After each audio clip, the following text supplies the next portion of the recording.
Il est extrêmement difficile de dire à la date d'aujourd'hui, avec le peu d'éléments qu'on peut avoir de façon publique, s'il y a des menaces contre ces jeux-là. Il est clair que les organisations qui se retrouvent à l'étranger et qui profèrent des menaces contre nous ou qui ont des intentions contre nous peuvent toujours tenter une opération contre une manifestation ou une autre. Il peut y avoir aussi un individu qui décide de son propre chef, on l'a vu dernièrement, de passer à l'acte. Donc c'est une évaluation qui est très difficile à faire. Évidemment, ce qu'on fait dans ce domaine-là, c'est qu'on se prémunit, on prend le maximum de précautions et on met un dispositif en place qui est suffisamment lourd pour prévoir tout ce qui pourrait arriver. Il est sûr qu'il va y avoir des restrictions, c'est-à-dire qu'il va y avoir des accès qui vont être limités et ça va engendrer quelques contraintes.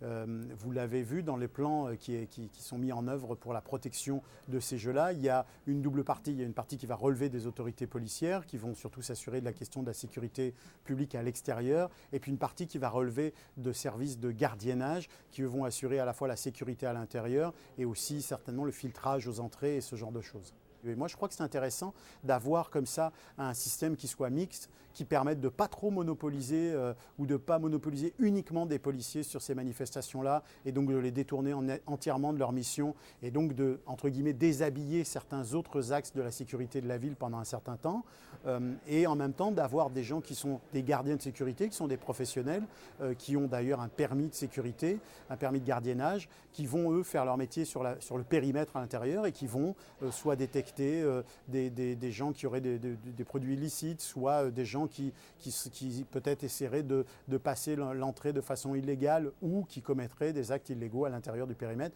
Donc je pense que c'est une bonne mesure que de panacher les deux comme ça. Et le G20, on sait par expérience que c'est une manifestation qui est contestée, à laquelle il y a des gens qui viennent pour justement faire de l'agitation. On sait qu'il y a plusieurs types de menaces, on sait qu'il va y avoir des problèmes de sécurité publique, on sait qu'il y a une menace aussi plus personnelle sur certains des participants.